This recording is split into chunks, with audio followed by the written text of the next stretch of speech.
noches, estamos en otro episodio de Forbes Innovation Talks, powered by Bristol Myers Squibb, en esta ocasión para hablar sobre el trabajo. Estuvimos en los episodios anteriores hablando de innovaciones en todos los ámbitos, pero sin duda uno de los ámbitos que está atravesado hoy en día por la innovación es el trabajo. Y estoy con una dupla, pero mortal para este tema, que es Alejandro Melamed y Fabián Jalife, que vienen trabajando hace mucho tiempo con todo lo que tiene que ver con el trabajo.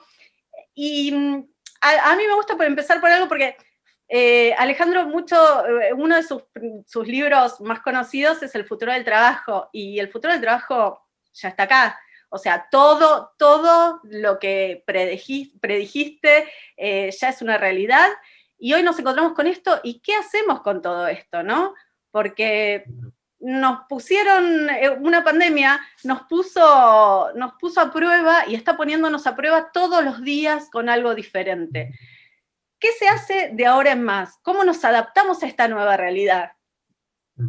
Tal cual. Yo te diría primero para iniciar, y como dijiste con Fabi, nosotros trabajamos en lo que llamamos competencias complementarias, ¿no? Con miradas que vienen desde otro lugar, como le gusta decir a Fabi, nosotros tenemos distintas vistas del punto, ¿no? Entonces tratamos de complementarnos entre los dos. Respecto a lo que era tendencias y realidad, parte de lo que visualizamos es que las tendencias que se visualizaban para varios años se aceleraron y de repente están presentes en muy poquitito tiempo. Y obviamente lo que empezamos a observar en esta dirección es la necesidad de una capacidad de adaptación muy, muy alta por parte de las personas para poder responder a un contexto que les cambió de un día para otro 179 grados, por no decir 180. Entonces, parte de lo que nosotros intentamos analizar y parte de lo que nosotros estamos trabajando es de qué manera las diferentes personas y las diferentes organizaciones pusieron en marcha los mecanismos correspondientes para acelerar también sus mecanismos adaptativos y poder responder a estas demandas tan crecientes. No por nada, déjame hacer la introducción. Sí. Recientemente ustedes acaban de sacar un libro a la calle que se llama Tiempos de Valientes, y me parece que Tiempos para valientes, exactamente. Tiempos para valientes, y me parece que mucho de eso hay, ¿no? En esta nueva realidad. ¿Por qué tenemos que ser valientes, Fabián? Bueno, la valentía es un estado del alma, me gustaría decirlo así. Es decir, uno íntimamente tiene sueños, tiene fantasías, ¿no? Tiene eventualmente ilusiones. El punto es que cuando avanzamos en esas fantasías, en esas ilusiones, en esos deseos, empieza a generarse, si querés, un ciclo de retroalimentación vital que te energiza en el proceso, te hace más resiliente frente a los obstáculos de la vida, frente obviamente a las fuerzas antagónicas de la realidad que te presenten dificultades, que te generen frustraciones. Más atesores la valentía, que literalmente quiere decir que actuamos de acuerdo a valores, es más probable que nuestra fuerza de determinación respecto a la realidad nos encuentre con una mejor predisposición, mejor preparados. El coraje, que es otra dimensión complementaria, dice la teoría que es eso que anida en el corazón. Está bueno localizarlo en el corazón, pero sobre todo el coraje es lo que le permite a la valentía realizarse. Es decir, esa valentía que está, si querés, en un nivel de intimidad, en algún momento para poder materializarse tiene que pasar a la acción. Y el coraje es la vía por la cual la ponemos en acto, por la cual, viste, no sé, en estos días falleció Maradona y está como muy presente entre todos nosotros.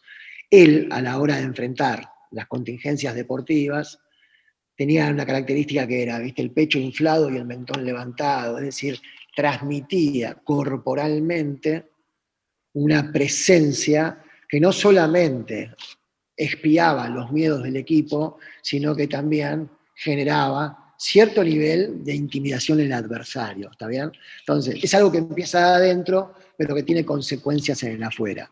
En un mundo que cambia, y en un mundo que se hace tan difuso en términos de las reglas del juego, y que te exige encontrar, como decía Ale, agilidad adaptativa, La valentía es un punto de apalancamiento central para que eso que nos desestructura no nos suma en la incertidumbre y nos llene de temores, nos llene de fantasmas, nos llene de miedo, sino que se presente al modo desafío y nos encuentre con una aproximación creativa, con un sentido de oportunidad, con una lectura adaptativa que nos permita enfrentar eso que se mueve con un cierto sentido de oportunidad, con un cierto sentido de posibilidad, y no al modo inhibitorio, o si querés, al modo padeciente. Ese es el punto central de este tiempo, ¿no?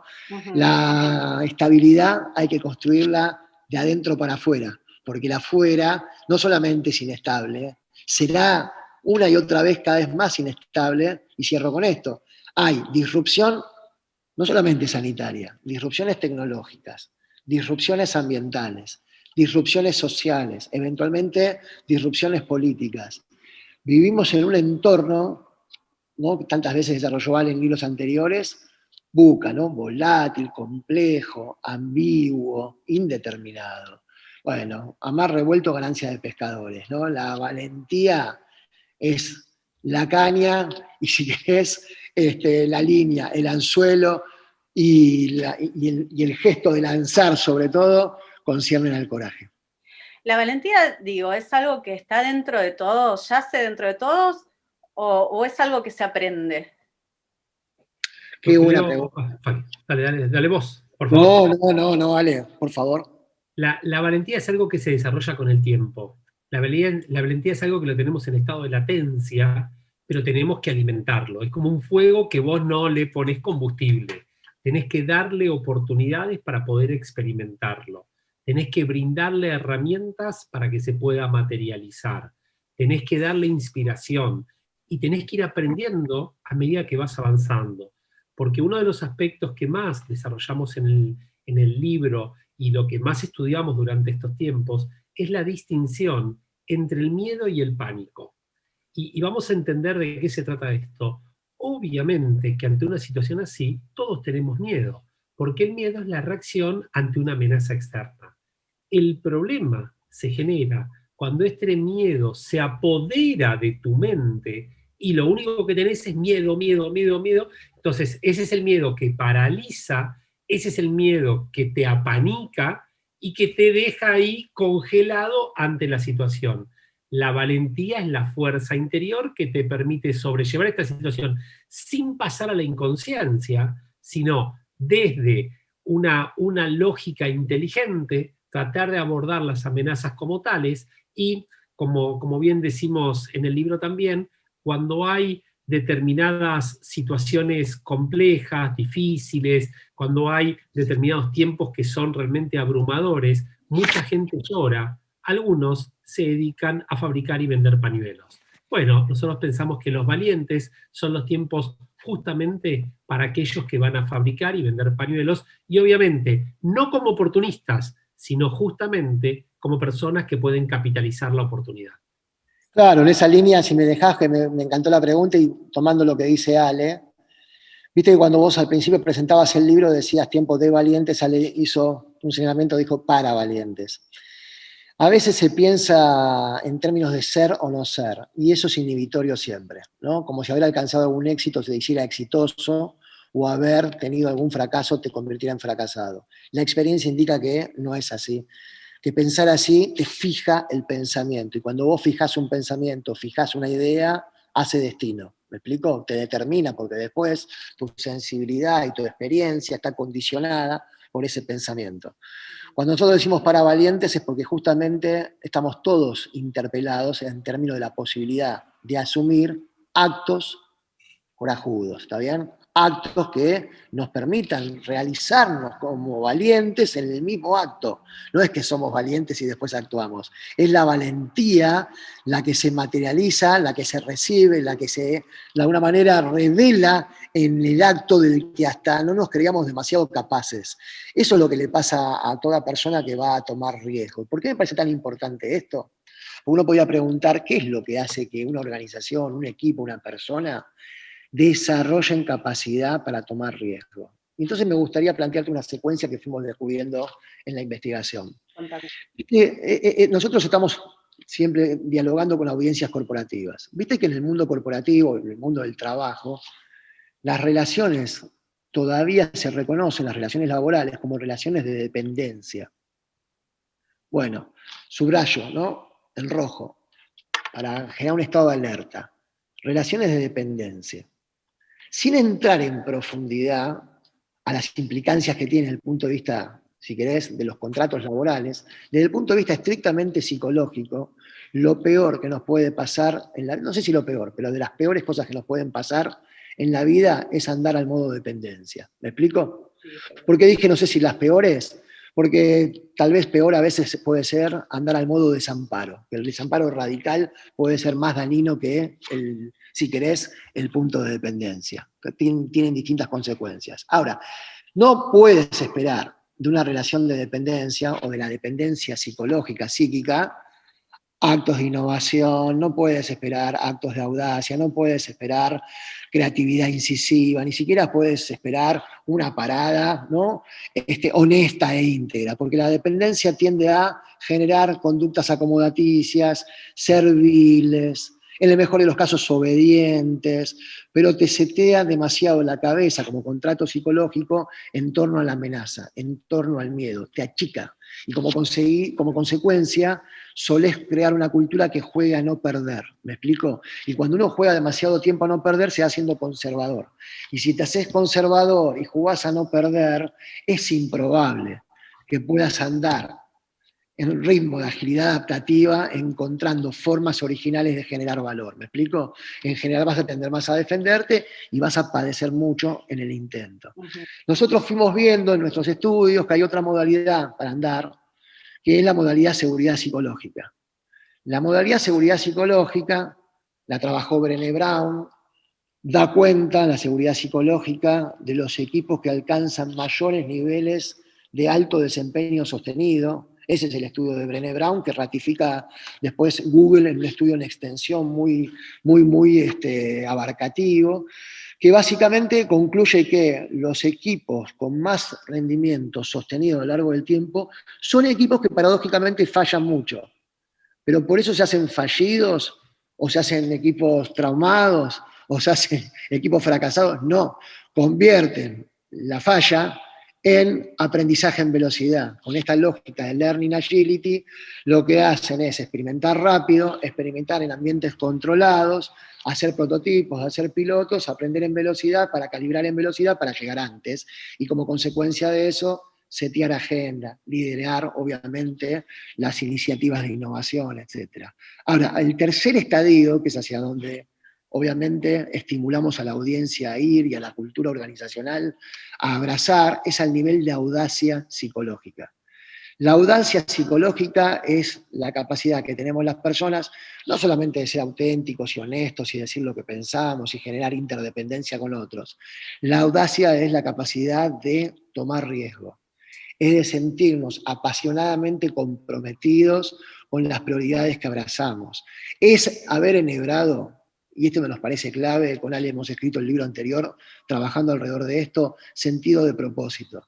Porque cuando vos podés, o una organización, o un equipo tiene sentido de propósito, encuentra obviamente un motor de motivación, ya no transaccional, ya no extrínseco vinculado al dinero o al prestigio, o intrínseco vinculado a, no sé, la vocación de ser feliz o encontrar algún nivel de reconocimiento. No, uno cuando tiene una motivación trascendente está dispuesto hasta a dar su vida eventualmente, por generar un impacto, por generar un suceso que le da sentido, que le da razón a su vida, a la de una organización, etc.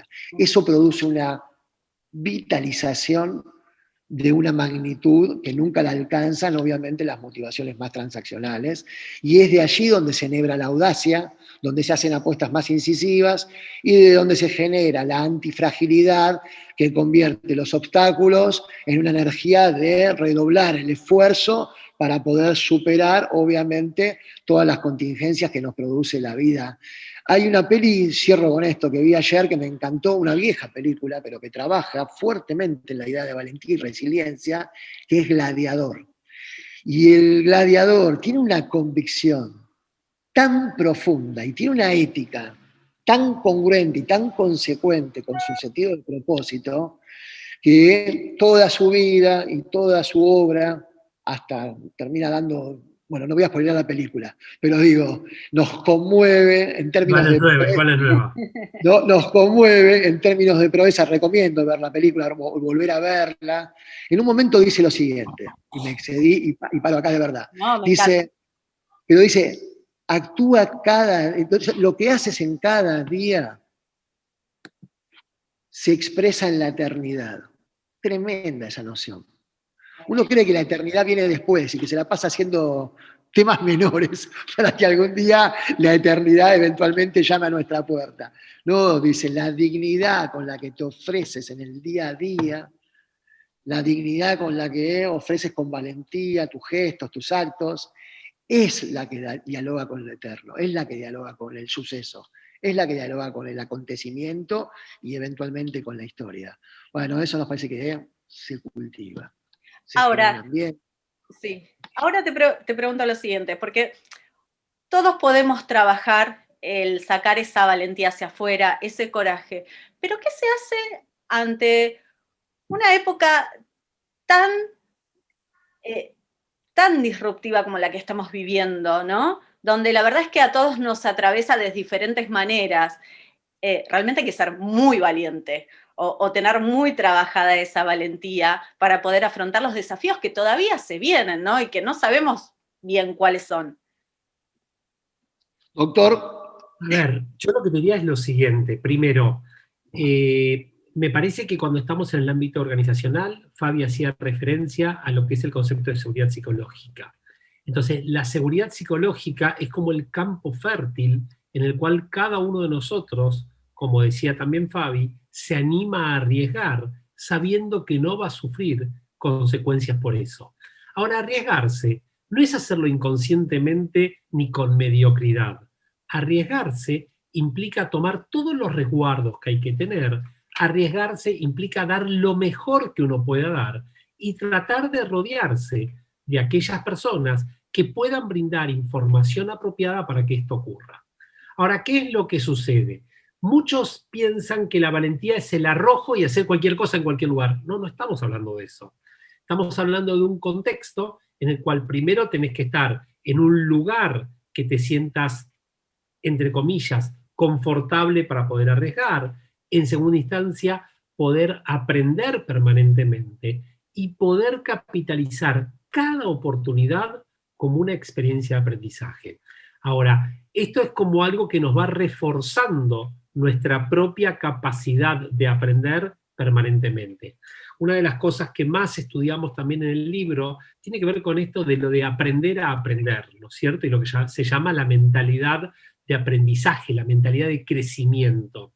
¿Qué implica esto? Esto implica estar abierto a las ideas de los otros, estar abierto a la crítica, no tomarse la crítica como algo personal, tomárselo como una oportunidad también de experimentar cosas nuevas, tratar de pensar en sumar y no en restar, pensar en lo que es inteligencia colectiva, son todas dimensiones que van alimentando. Ahora, no es que hay un solo, por esto sucede esto, es como una conjugación, es un enfoque holístico, que cada elemento te va brindando a vos mayores herramientas como para poder impulsarla y fomentarla cada vez más.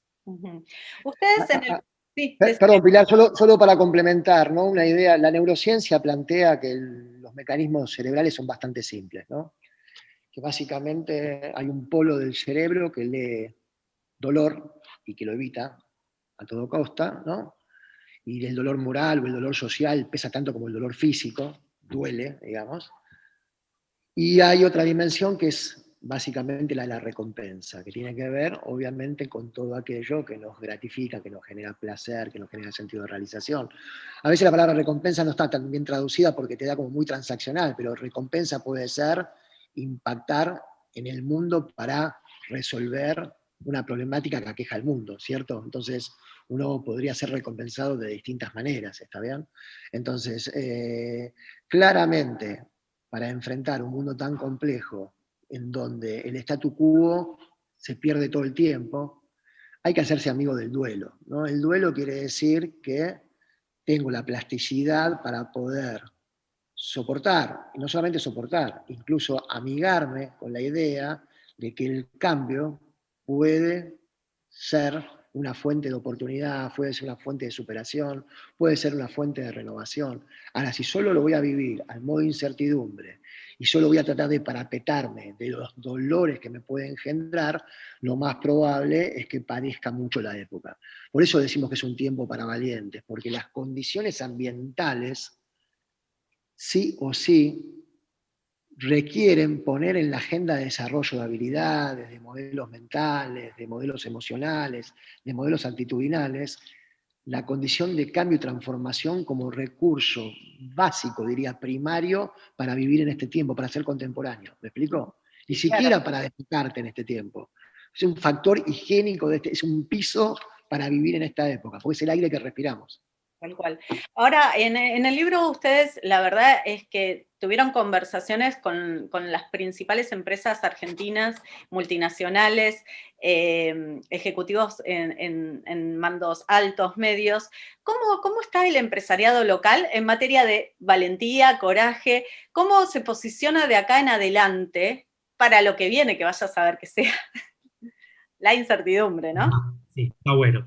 A ver, primero, nosotros lo que tratamos de hacer es un estudio latinoamericano y tratar de entrevistar a directivos del máximo nivel que tengan máximas responsabilidades, pero entendiendo que tienen que ser, primero, con diversidad de género, en segunda instancia, diferente tipo de industrias, tercero, diferente tipo de historias. Quisimos entender diferentes perspectivas sobre la misma realidad.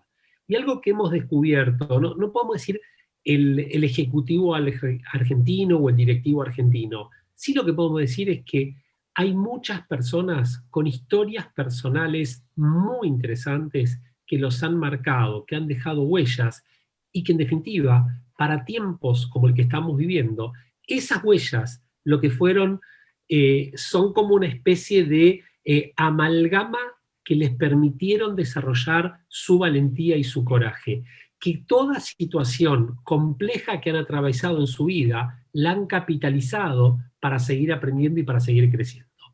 Y si querés, haciendo una extrapolación, y nosotros trabajamos con la mayoría de las compañías más importantes de toda Iberoamérica y también de otros lugares, pero lo que podemos decir es que el ejecutivo argentino, no por diseño, sino por la historia que atravesamos, tiene una capacidad de adaptarse tan rápido a tanto tipo de situaciones diferentes que le permite sobrellevar situaciones críticas de una manera mucho más, entre comillas, saludable y de mucha mayor rápida reacción que en otros lugares del mundo que no están acostumbrados a esto. Digamos que obviamente que el COVID-19 fue tremendo lo que pasó, pero ojo, venimos de una historia donde hemos pasado por un montón de momentos tremendos que siempre decimos, esto peor no puede ser. Con lo cual es como que la piel se pone un poquito más gruesa y estás más capacitado para enfrentar este tipo de situaciones, como decía Fabi antes, volátiles, inciertas, complejas y ambiguas. Nosotros en la experiencia que hacemos en BMC, básicamente que el core es consultoría estratégica, lo que fuimos acompañando son dispositivos que permitan, por un lado, atender el core, es decir, todas las compañías tienen un negocio core, donde eventualmente está su vaca lechera, donde están sus procesos de explotación intensiva, y de acuerdo al impacto que tuvo la pandemia, obviamente, algunos negocios, algunos sectores se vieron beneficiados, no solamente se vieron beneficiados, sino que fueron sobredemandados, ¿no? Con picos de demanda exponencial, de crecimiento exponencial en ciclos muy cortos, y a la vez otros negocios se vieron desactivados. Entonces, te diría que una de las principales enseñanzas del desarrollo de agilidad estratégica es reenfocar rápidamente los planes estratégicos, una y otra, y las veces que sea necesario, reasignar recursos organizacionales, reasignar y readaptar el modelo operativo, en algunos casos hasta readaptar el modelo de negocios, depende del nivel de impacto y cómo te encontró. Y una vez estabilizado el core y estabilizado, si querés, el modelo operativo, siempre en el marco también del cuidado adicional de los recursos esenciales, que incluso en momentos de altísimo nivel de incertidumbre tenían que seguir, obviamente, sosteniendo la operación. ¿no? Vivimos situaciones muy dramáticas, por ejemplo, trabajando en Ecuador, en Guayaquil, en plena crisis pico de la pandemia, donde estaban desbordados no solamente las guardias hospitalarias, estaban desbordados hasta los cementerios, ¿no? De situaciones realmente de tragedias y de películas de terror, digamos. Entonces, me viene ahí una reflexión de uno de los entrevistados, Dizzy, que es el gerente general para Latinoamérica de Volkswagen. Pablo Dizzy dice, si me permitís leer, que tengo acá anotada un apunte porque sabía que podía venir alguna pregunta por acá, lo quisiera citar literalmente. Dice, la crisis saca lo mejor y lo peor de las personas y nuestra mayor responsabilidad es generar las condiciones para sacar lo mejor. Subrayo, ¿no? Nuestra principal responsabilidad es crear las condiciones para sacar lo mejor. Y esto lo correlaciona con esta reflexión, que es cuando te viene una ola de 80 metros que te pega y salís sacando la cabeza y después el agua te empieza a chupar hacia abajo, lo primero que tenés que hacer es respirar profundo y sobrevivir. En este sentido, una experiencia que aprendimos de otras crisis es no tomar ninguna decisión apresurada, porque los mercados suben y bajan de una manera muy rápida. Entonces, tratamos de entender que la ola que nos pegó en marzo, que fue violenta, no fue de un día, ni de una semana, ni de un mes, sino que va a ser una ola de algunos años. Es extraordinaria la reflexión, ¿no? Digo, una viñeta del libro, así también intentamos a la audiencia a que se meta en el libro y a que compre el libro. Muy tentador, yo lo tengo por la mitad, pero es muy tentador, está muy bueno. ¿Y creen realmente que... la segunda mitad, no. Sí, claro. ¿Creen realmente que estos líderes valientes que hay en Latinoamérica, en Argentina, realmente van a poder sacar equipos más resilientes, con mayor coraje, gente que, digamos, que en el futuro van a ser sus sucesores también? ¿Se viene un nuevo cambio para lo que eran las organizaciones? A ver, mi reflexión al respecto es que ya lo están haciendo y ya se está viendo. De hecho, hay una de las entrevistas que más nos impactó. Jorge Silva es el fundador y CEO de una empresa que se llama 10 Pines, 10 Pines. Es una empresa argentina que tienen como puesta en práctica la agilidad en su máxima expresión. Y es una empresa que tiene todos los condimentos. Yo creo que si esto fuera una empresa de Silicon Valley, cualquier lugar, todo el mundo estaría hablando de esto. Es fantástico. Ahora, cuando uno ve el relato y cómo esa empresa está performando, uno visualiza que no solo es discursivo, sino que además se lleva a la vida cotidiana. Y no solamente lo representa él, sino que representan equipos. Parte de lo que aprendimos con todos estos líderes es que ellos visualizan su éxito, entre comillas, a través y a partir de el logro de los resultados en conjunto de sus equipos. Y obviamente también entienden que no existe ese líder supremo que podía todo, sino que, tal como también lo describimos en el libro, pasamos de la lógica de tener todas las respuestas a tener las preguntas más potentes. Entonces lo que se visualiza en estos tiempos es que el cambio de paradigma es que ya no hay un super líder y todos los demás son los secuaces que van con él. No, hay, digamos, conceptualmente se pasa de triángulos a círculos, donde va rotando el liderazgo en función de las capacidades propias para esa situación concreta. Entonces, nos parece que hay una oportunidad enorme de capitalizar esta situación, no como una situación dramática, sino como una posibilidad, y parte de lo que decía Pablo Dizzy también lo vimos en otros relatos, y es que la pandemia lo que hizo es poner en evidencia lo que ya se veía en todas las organizaciones. Y es como una gran lupa que logró sacar lo mejor y lo peor. Entonces, todo lo que estaba malo se exacerbó, todo lo que estaba bueno se potenció. Entonces, nuestra aspiración es que ojalá todo lo bueno se contagie, ya que tanto se habla hoy del tema del contagio, ¿no? Se contagie positivamente para que más y más organizaciones puedan hacerlo. De hecho, parte de lo que vimos nosotros, Lore, en el estudio, fue tratar de entender cómo podemos categorizar a las diferentes organizaciones en función de la capacidad de respuesta ante una situación extremadamente demandante. Y nos dimos cuenta que hay 4 tipos de organizaciones, pero que la lógica de la respuesta tiene que ver con sus procesos, con su cultura, con su liderazgo y con su tecnología habilitante. Ahora, lo que nos dimos cuenta es que hay compañías que tuvieron hasta la capacidad en 48 horas de cambiar su logo. Entonces, ¿esto qué significa? Organizaciones latinoamericanas y argentinas tienen la capacidad de responder y ser de las que mejores performan en el mundo, tal vez. Ahora, esto implica trabajo, esto implica compromiso, esto implica dedicación, y esto no es mágico de un día para otro. Claro. Bueno, para cerrar yo les voy a pedir a los dos que me digan qué, más allá de los líderes que todavía están en ese proceso de trabajo, de sacar el coraje y la valentía para afuera, ¿no? ¿Qué tips les pueden dar para liderar esa transformación, para encaminarse hacia eso, aunque sea? El especialista, Jalife. No, por favor, bueno, si querés empiezo retomando un comentario sobre la respuesta anterior de Ale, que fue muy completa, ¿no? Y muy profunda. Yo diría, la primera gran recomendación es del ego system al ecosystem, ¿no? Creo que si medimos los valores unos años después, van a cambiar significativamente los valores, ¿no? Creo que vamos hacia valores de agilidad, velocidad, creatividad, experimentación, aprendizaje, complementariedad, audacia, determinación, ¿no? Toda la lógica de la vulnerabilidad está entrando, está permeando fuertemente.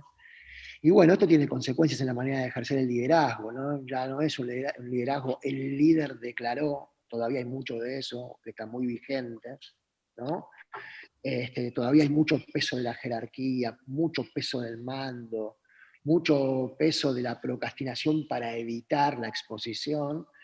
Y no, vamos a un ejercicio de liderazgo empático, ¿no? El líder servidor, se dice en algún modelo teórico, también el liderazgo adaptativo, es una lógica de época, pero es un ser humano, empático, vulnerable, no se las sabe todas, genera los ambientes y genera las condiciones para catalizar el desarrollo del talento colectivo, es de alguna manera justamente el promotor, el, si se quiere, facilitador y catalizador, pero nunca es el que se las sabe todas, el que está de vuelta, el más capo de todos. Lo digo así con esa palabra vulgar porque es así como se vive en algunas culturas. Y tiene, si se quiere, la pregunta inteligente, que es todas las preguntas son inteligentes, todas, pero algunas son más incisivas que otras porque se va desarrollando la incisividad de la pregunta. El proceso estratégico se nutre de buenas preguntas. El futuro incierto se nutre de escenarios, y los escenarios se construyen generando hipótesis. Generar hipótesis requiere de lógica conjetural, y la lógica conjetural se construye a partir, obviamente, de la exploración y la indagación de probabilidades. Todas esas dimensiones hacen a las habilidades de los líderes contemporáneos que van a seguramente profundizarse hacia adelante. Ale. Bueno, como verás, nosotros somos como un dúo que uno puede responder por el otro y la completitud de la respuesta.